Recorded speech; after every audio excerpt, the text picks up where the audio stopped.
Hi, I am Faizan Akram, currently MBBS first year student GMCS Sundargarh. तो आज हम बात करेंगे सबसे पहली चीज़ एक टॉपिक पे कि मेरे पास बहुत सारे कमेंट्स आ रहे थे कि भैया फिजिक्स में जब हम लगाते हैं, जैसे फिजिक्स हम पढ़ रहे हैं तो उस टाइम हमारे मतलब फिजिक्स लगा लेते हैं, क्वेश्चन के बीच में हम रुक जाते हैं, क्वेश्चन के बीच में प्रॉब्लम आती है। सपोज ऑप्टिक्स का क्वेश्चन लगा रहे हैं तो ऑप्टिक्स का क्वेश्चन लगाते टाइम जब हम प्रिज्म का क्वेश्चन लगाते हैं तो बीच में बेसिक मैथ आती है। तो उस केस में हमको क्या करना चाहिए कि हम बीच में फिजिक्स में अटके नहीं। तो सबसे पहली चीज़ ये है कि एज अ ड्रॉपर, अगर आप एज अ ड्रॉपर हैं तो उस टाइम पर बंदा बेसिक मैथ बहुत ज़्यादा पढ़ता है और मतलब टीचर्स बहुत ज़्यादा बेसिक मैथ पढ़ाते हैं, बहुत बहुत पढ़ाते रहते हैं बस। और जब प्रॉब्लम ये होती है जब वो क्वेश्चन पे आता है उसी जो बेसिक मैथ उसको पढ़ाई गई है तो वो फिर भी उस चीज़ में फंसता है। तो उस चीज़ को दूर करने के लिए पर्सनल मैंने क्या किया था, मैं वही आपको आज बता रहा हूँ, ठीक है ना। तो शुरू करते हैं फिर वीडियो। तो सबसे पहले हम एंगल की बात करते हैं। तो एंगल में आपको कुछ याद नहीं करना है, सिर्फ साइन और कॉस की 90 तक सर्कल बनाया है, साइन और कॉस का 90 तक की वैल्यू आपको याद करना है, ठीक है ना। अब हम क्या करते हैं, सारा याद करने की कोशिश करते हैं। तो आपको सारा याद नहीं करना, सिर्फ साइन और कॉस की 90 तक वैल्यू। अगर हम उसको 180 जाएंगे उसका रिवर्स कर देगा, tan करेंगे तो साइन बटे कॉस कर लेंगे, उसका tan आ जाएगा, ठीक है ना। तो ये खत्म होगी बात। सेकंड बात करते हैं हम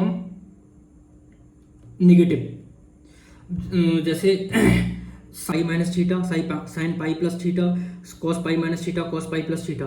तो ये हमारा बहुत ज़्यादा यूज़ होता है, ये हमारा बहुत ज़्यादा मोस्टली यूज़ होता है, हमारा एसी में यूज़ होता है, मोस्टली एसी में यूज़ होता है और एसएचएम में और वेब में यूज़ होता है। तो अब कैसे यूज़ होता है मैं बताता हूँ आपको। जैसे हम जब एसएचएम में हम जाते हैं तो हमें क्या देता है, वो डिस्प्लेसमेंट की इक्वेशन देता है। तो हम डिस्प्लेसमेंट से बी वेलोसिटी पे जाते हैं, वेलोसिटी से ए पे जाते हैं। तो वहाँ पर हमारी क्या प्रॉब्लम आती है कि हम साइन को अच्छे से नहीं रख पाते। जैसे एक्स से बी पे जाएंगे तो उस केस में साइन गलत कर देते हैं हम, वो एंगल की वजह से। तो ये वाली एंगल सबसे अच्छे से आपको याद करना। सिंपल साइन ए प्लस बी और ए माइनस बी, सिंपल फॉर्मूला है, ठीक है ना। सिंपल फॉर्मूला है, आपको सिर्फ इस सिंपल याद करना है, साइन ए प्लस बी साइन ए माइनस बी। लेकिन हाँ, कॉस का चीज इसमें उल्टा होता है, तो ये चार फॉर्मूला याद करने आपको आराम से याद हो जाएंगे। फॉर्मूला साइन 2 है तो इसको हम साइन 2 है तो 2 साइन ए कॉस ए, ऐसा होता है। तो ये फॉर्मूला अभी याद है जब आपने बेसिक मैथ पढ़ी है, लेकिन जब ये फॉर्मूला आगे यूज होगा आपका, अभी याद है जब आपका आगे यूज होगा ऑप्टिक्स में, प्रिज्म में, काइनेमेटिक्स में, इन तीन जगह यूज होगा तो वहाँ बंदा भूल जाता है यार कैसे कहा था, कैसे क्या था। तो आपको क्या करना, आपको ये करना है कि वो जो कंसेप्ट वहाँ पर लग रहा है वहाँ पर वो क्वेश्चन उठा के आपको यहाँ लिखना है।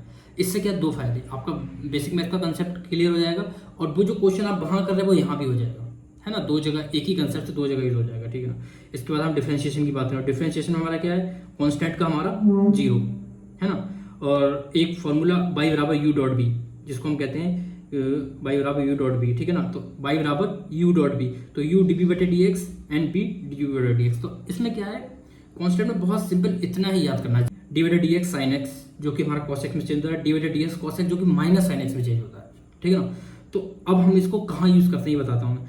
तो साइन एक्स को जब हम कॉस एक्स में चेंज करते हैं तो हमारे यूज होता है mainly equation EMW AC wave SHM।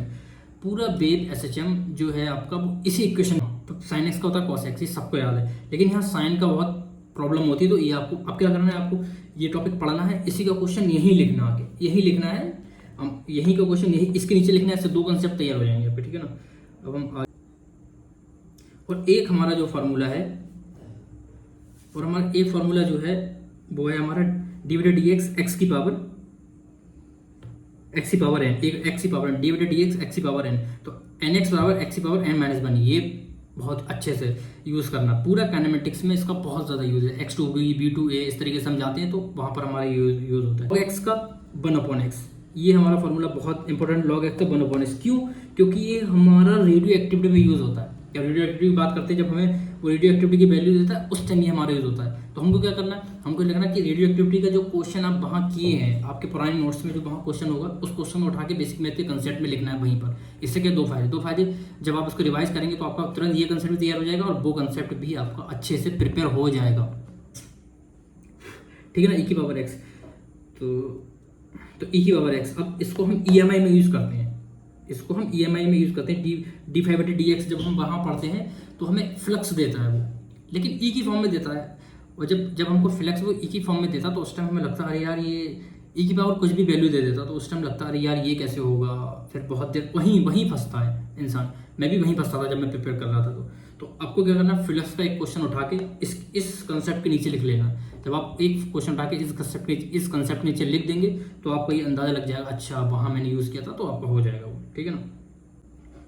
इसके बाद हम बात करते हैं इंटीग्रेशन की। इंटीग्रेशन में क्या है, अब जैसे इंटीग्रेशन की बात करूँ तो इंटीग्रेशन में हमारे बहुत सारे फार्मूले आते हैं। जब आपको कोई टीचर पढ़ाएगा कोई भी, तो वो बहुत ज़्यादा ब्रॉड पढ़ाएगा, लेकिन उस चीज़ का फ़ायदा क्या, जब आप फिजिक्स के क्वेश्चन में आए तो फंस जाए।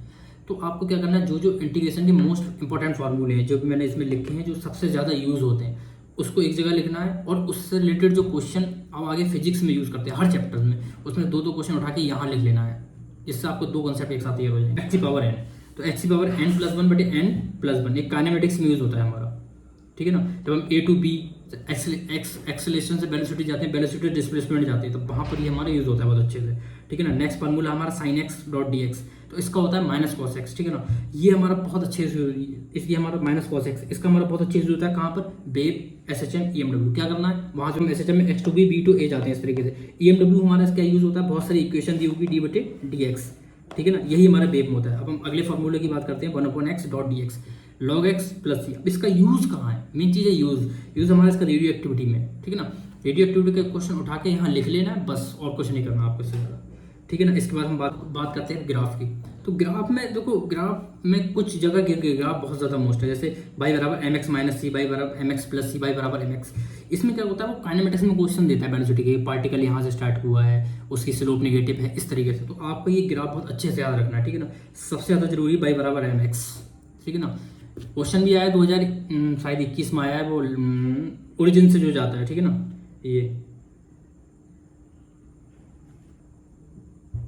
अगर ग्राफ रेक्टेंगुलर और हाइपरबोला, ये आपको बहुत अच्छे से रखना है, क्योंकि आपको दो तीन जगह यूज होगा ये। लैम्डा बराबर वन अपॉन पी, बाई बराबर इनवर्सली प्रोपोर्शनल टू एक्स होता है, जो हम मॉडर्न में हम सेकंड चैप्टर जिसमें हम करते हैं, ठीक है ना। इसके बराबर लॉग, इसके बाद है लॉग एम इंटू एन, तो log m plus log N,